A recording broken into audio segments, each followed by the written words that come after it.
Hi friends, எல்லோரும் எப்படி இருக்கீங்க? நல்லா இருக்கீங்களா? இன்றைக்கி நம்ம என்ன மத்தியானம் சாப்பாட்டுக்கு குழம்பு என்ன வைக்க போகிறோம்னா, இன்றைக்கி பருப்பு உருண்டை மோர் குழம்பு வைக்க போகிறோம். பருப்பு 1 டம்ளர் ஊற வச்சுருக்கேன். இது பருப்புனா எவ்வளோ பெருசாக இருக்குன்னா, நான் ரேஷன் பருப்பு எடுத்துக்கிறேன். ரேஷன் பருப்பில் சின்ன பருப்பு பெரிய பருப்புன்னு போடுவாங்க இல்லையா? நம்ம பெரிய பருப்பு வந்து போட்டால் குக்கரில் வேக மாட்டேங்குது, டேஸ்ட் இருக்காது. அப்போது நம்ம இந்த மாதிரி வடை செஞ்சு சாப்பிட்டா நல்லா இருக்கும். நம்ம இன்னைக்கு நான் இதில் வச்சு பருப்பு உருண்டை மோர் குழம்பு வைக்கணும். இந்த பருப்பு எப்படி நம்ம அரைச்சி எடுக்கலாம்னு பார்க்கலாம். இதுக்கு நம்ம பருப்பு 1 டம்ளர் எடுத்துக்கேன். எனக்கு காப்படி வரும், 1 டம்ளருக்கு காப்படி வரும். 1 டம்ளர் போட்டுருக்கேன். இஞ்சி ஒரு துண்டு எடுத்துக்கேன். அது சின்ன சின்ன நறுக்கி கிரைண்டரில் அரையணும் இல்லையா? பூண்டு 3 பல்லு பூண்டு எடுத்துக்கேன். பட்டை 2 பட்டை சின்ன சின்னதாக நறுக்கி துண்டு பண்ணி போட்டுருக்கேன். இப்போ நம்ம அரைக்கலாம்.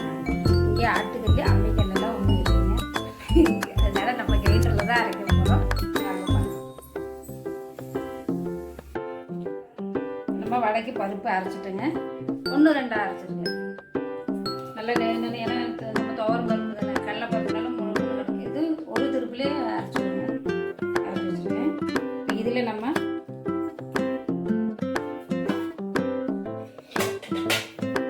கொத்தமல்லி, கருவேப்பிலை, ஒரு பச்சை மிளகா பொடியாக நறுக்கி வச்சுருக்கேன். வெங்காயம் நான் சின்ன வெங்காயம் சின்ன சின்னதாக நறுக்கி வச்சுருக்கேன்.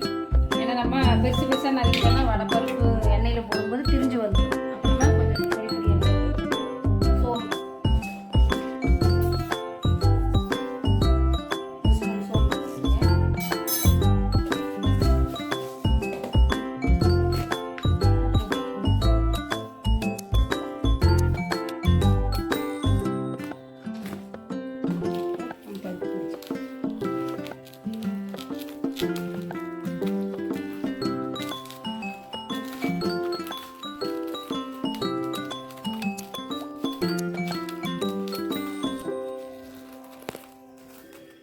சோம்பு பிடிக்கிறோம் பார்த்தீங்களா? பிடிக்கும்போது ஒரு தட்டுனா அப்படி நிற்கும் கரெக்டாக. இது கரெக்டாக இருக்கும்.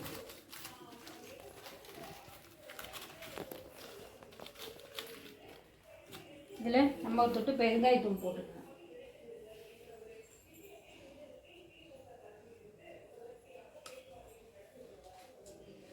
துவரம்பருப்பு கடலைப்பருப்பு கூட கொஞ்சம் வாயுங்க, அதனால் நம்ம கொஞ்சம் பெருங்காயத்தூள் இஞ்சி பூண்டு கண்டிப்பாக போட்டுக்கோங்க.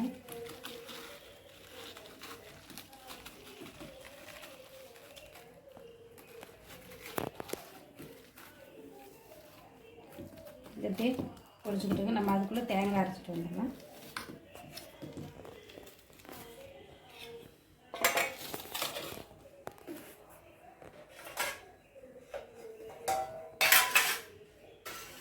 தேங்காய்க்கு மோர் குழம்புக்கு நம்ம தேங்காய் பருப்புக்கு இருக்கும் இல்லையா? 4 பச்சை மிளகாய் எடுத்துருக்கேன்.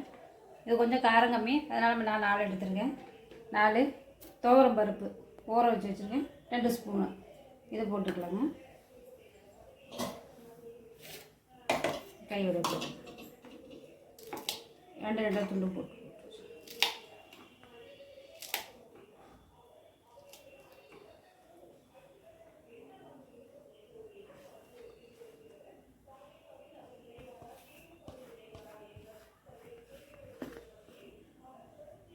தேங்காய் நான் 1/2 மூடி எடுத்திருக்கேன். ஏன்னா வடைப்பருப்பு நம்ம குழம்பு வச்சா கொஞ்சம் குழம்பு நிறைய இருந்தால் தான், மோர் குழம்பு நிறைய இருந்தால் தான் வடைப்பருப்பு ஊறுறதுக்கு ஊற டேஸ்ட்டாக இருக்கும். மறுநாளுக்கு இன்னும் சாப்பிட நல்லா டேஸ்ட்டாக இருக்கும். பருப்பு போட்டுக்கலாம். திக்னஸ் கொடுக்கும், பருப்பு போட்டு கொஞ்சம் திக்னஸ் கொடுக்கும். நம்ம மோர் கட்டியாக ஊற்றிக்கலாம் கொஞ்சம். அப்புறம் ஜீரகம், நான் மோர் குழம்புக்கு எப்போவுமே குருமிளகும் போடுவேங்க. ஜீரகம் 1 ஸ்பூனு, மிளகு கொஞ்சம் தான்.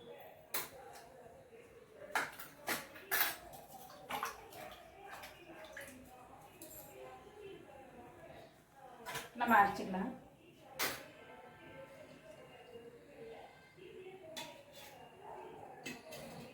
அரைச்சி எடுத்துக்கலாம்.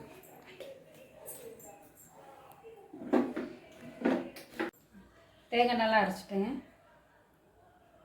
இது நல்லா நைஸாகவே நம்ம அரைச்சிக்கலாங்க. அரைச்சிட்டேன். இப்போ நம்ம அடுப்பு பற்ற வச்சு தாளிக்கிறதுக்கு பார்த்துக்கலாம்.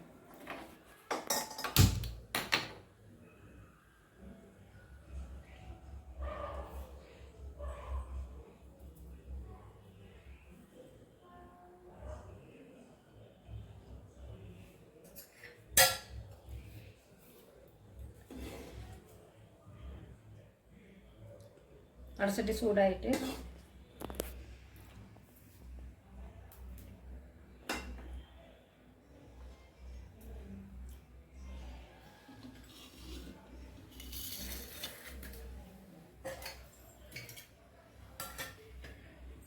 அப்புறம் நாம் கெட்டியான தயிர் சிலுப்பி எடுத்து வச்சுருக்கோம். இந்த அளவுக்கு சிலுப்பி இருக்கு. கட்டியான தயிர் ரொம்ப புளிப்பு வேண்டாம். நம்ம நேற்று புறையை ஊற்றிட்டு இன்றைக்கி நம்ம தயிர் மோர் குழம்புக்கு எடுத்துக்கலாம். அந்த மாதிரி ரொம்ப புளிப்பானாலே இது இருக்க புளிப்பாயிரும். இப்போ நம்ம நேற்று புறை ஊற்றின தயிர் சிலுப்பி வச்சுருக்கேன். வடசட்டி சூடாகிடுச்சு. கடுகு போட்டுக்கலாம். சிம்மில் வச்சு போட்டுக்கோங்க. கருகுன வாசம். கடுகு, 2 வெந்தயம் போடுவோம். மோர் குழம்புக்கு 2 வெந்தயம்,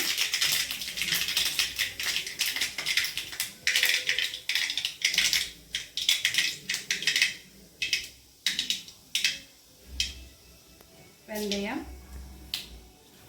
3 காஞ்ச மிளகா, கருவேப்பிலை.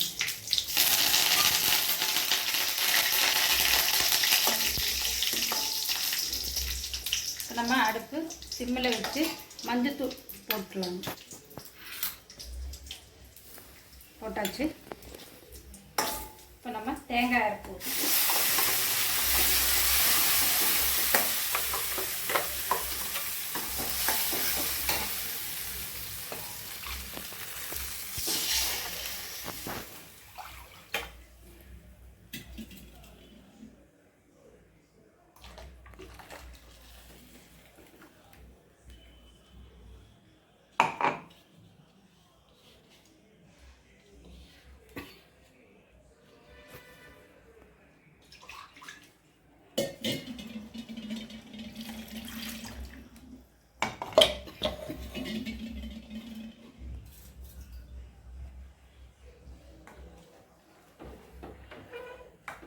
தேங்காய் அரைப்பத்தை நல்லா மிக்ஸ் பண்ணிக்கணும்.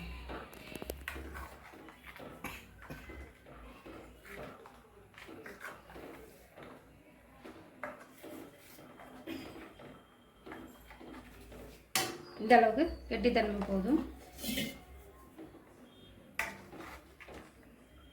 இந்த அளவுக்கு கெட்டித்தன்மை போதுங்க. கொஞ்சம் மஞ்சத்தூள் போட்டு, கலர் பத்தாது, கொஞ்சம் போட்டுருவோம்.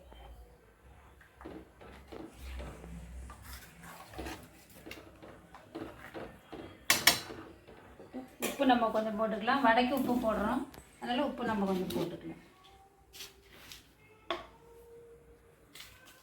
பார்த்துட்டு போட்டுக்கலாம். நான் இப்போதைக்கு கொஞ்சமாக போட்டிருக்கேன், அப்புறம் பார்த்துட்டு போட்டுக்கலாம். இப்போ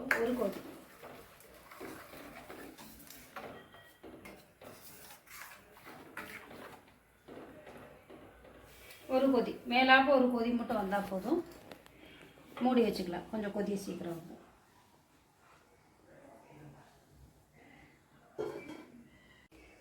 மோர் குழம்பு ரொம்ப கொதிக்க வேண்டாம். இந்த மாதிரி நுர வந்ததுன்னு நம்ம மோர் ஊற்றிக்கலாம்.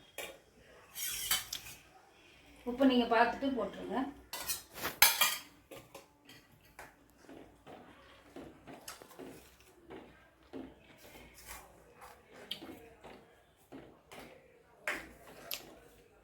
உங்களுக்கு காரம் வேணும்னாலும் நீங்கள் தாளிக்கும் போது இன்னொரு பச்சை மிளகாய் கட் பண்ணி போட்டுருங்க.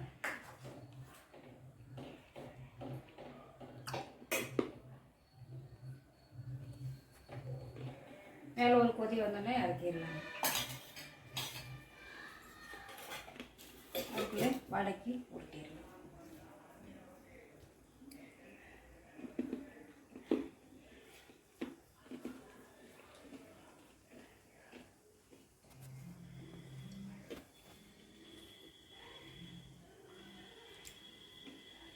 குழம்பு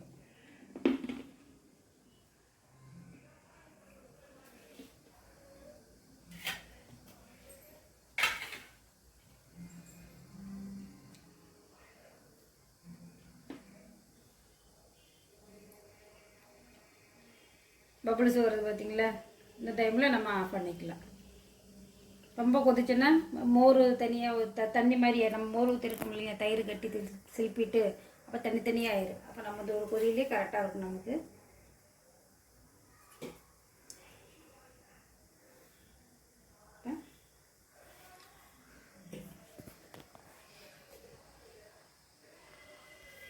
ரெடி ஆயிடுச்சுங்க. நம்ம கலரி விட்டு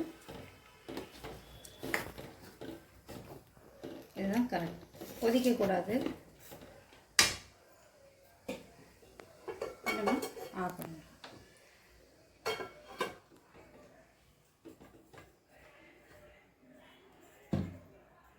வடைக்கு பொரிச்சு எடுத்துடலாம்.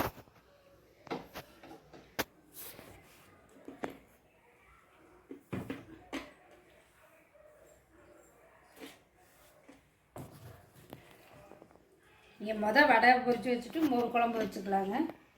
அப்படி கூட பண்ணிக்கலாம். அது குழம்புக்கு கையோட போடுறதுக்கு, இல்லைன்னா குழம்பு கட்டி ஆயிடும்.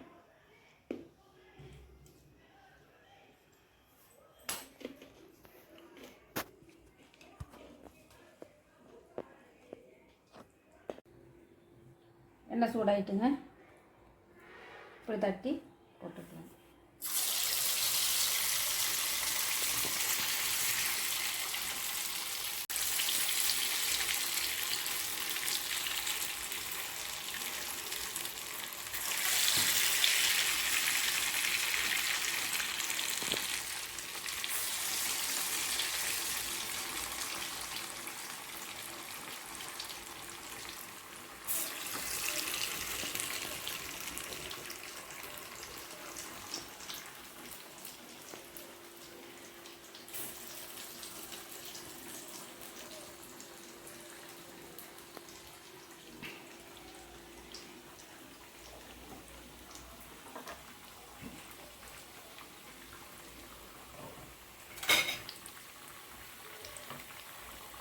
பொரிச்சிட்டு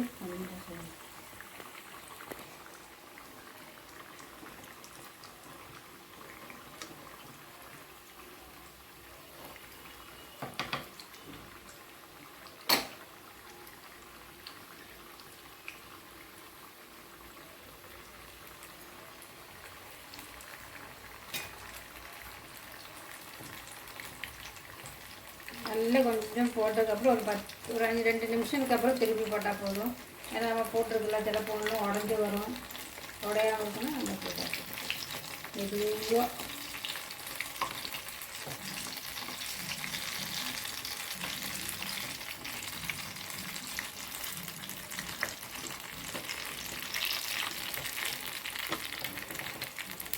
உடையணும். நல்லா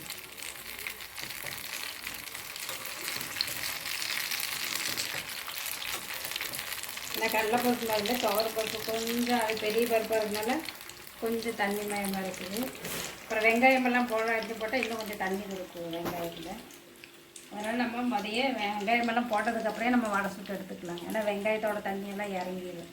இப்போ தண்ணியாட்டம் இருக்கும்.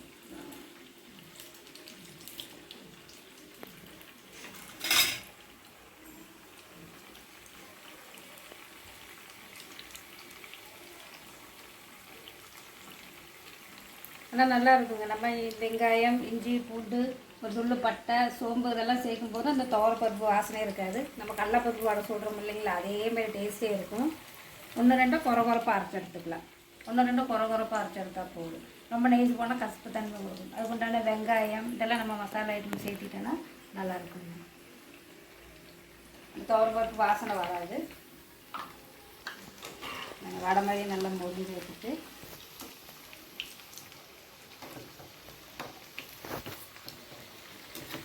நம்ம சாம்பாருக்கும் போட்டுக்கலாங்க அந்த பருப்பு. ஏன்னா ஒரு ரேஷன் பருப்பு போடும்போது ஒரு விசலில் வெந்துடும். இதாகும்போது நம்ம 2-3 விசில் சேர்த்து போட்டோன்னா அந்த பருப்பு நல்லா வெந்து மத்து போட்டு மசிச்சா போதும். பருப்பு நல்லா தான் இருக்குது. நான் இது எப்படி வடையும் சுட்டுவேன். வாழைப்பூ வடைக்கெல்லாம் அது போட்டுக்கலாம். நல்லா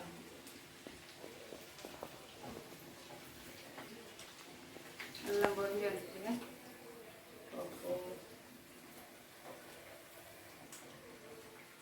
நீங்கள் இந்த மாதிரி ரேஷன் கடை பருப்பில் வடை சுடுவீங்களான்னு எங்களுக்கு கமெண்ட் பண்ணுங்கள். அப்போ அப்புறம் நான் செய்கிறது உங்களுக்கு டிஷ்ஷு பிடிச்சிருந்தா சப்ஸ்கிரைப் பண்ணுங்கள், கமெண்ட் பண்ணுங்கள் என்ன இதில் இருக்குது, நீங்கள் எப்படி செய்வீங்க அப்படின்னு சொல்லிட்டு எதாவது இருந்தால் நீங்கள் கமெண்ட் பண்ணுங்கள், ஷேர் பண்ணுங்கள், சப்ஸ்கிரைப் பண்ணுங்கள், பெல் பட்டனே கிளிக் பண்ணுங்கள். உங்களுக்கு ஆதரவு கொடுங்க. நாங்கள் இன்னும் மேலும் மேலும் போடுற டிஷ்ஷு உங்களுக்கு வரும்.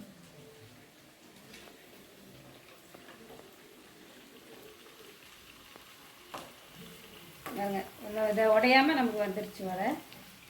இன்னும் கொஞ்சம் பொருன்னு எடுத்துட்டேன்னா நமக்கு அப்படியே இந்த சூடாக இதிலே போட்டுக்கலாம். மோர் குழம்பு ரெடி. நான் எப்படி காட்டுறேன் இப்படி பாருங்க. ஒன்று உடையாமல் வந்துருச்சுங்களா. நம்ம பருப்பு அரைக்கிற விதம் வெங்காயம் நறுக்கிறது எல்லாம் தான்.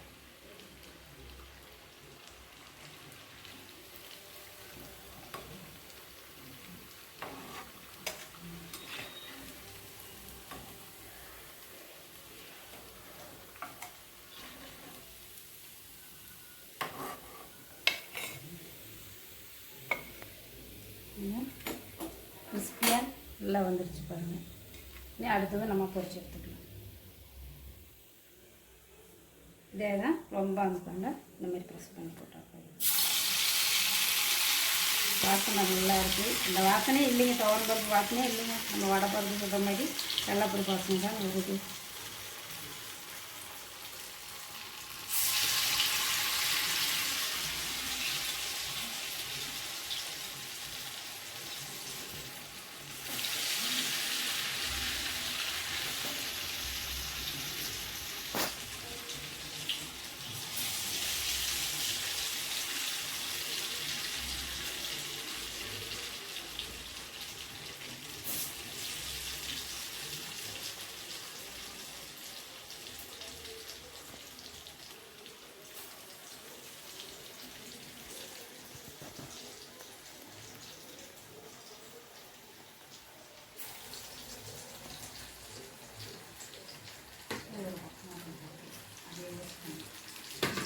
போட்டாச்சு. மறுபடிட்டு நம்ம மோர் குழம்புல போட்டுக்கணும்.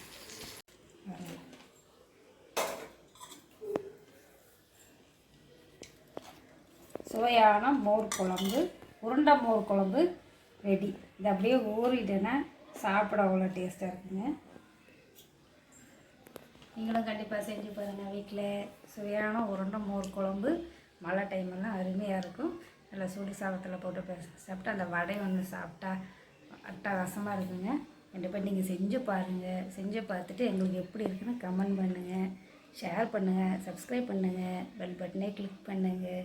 டாட்டா, பாய் பாய்.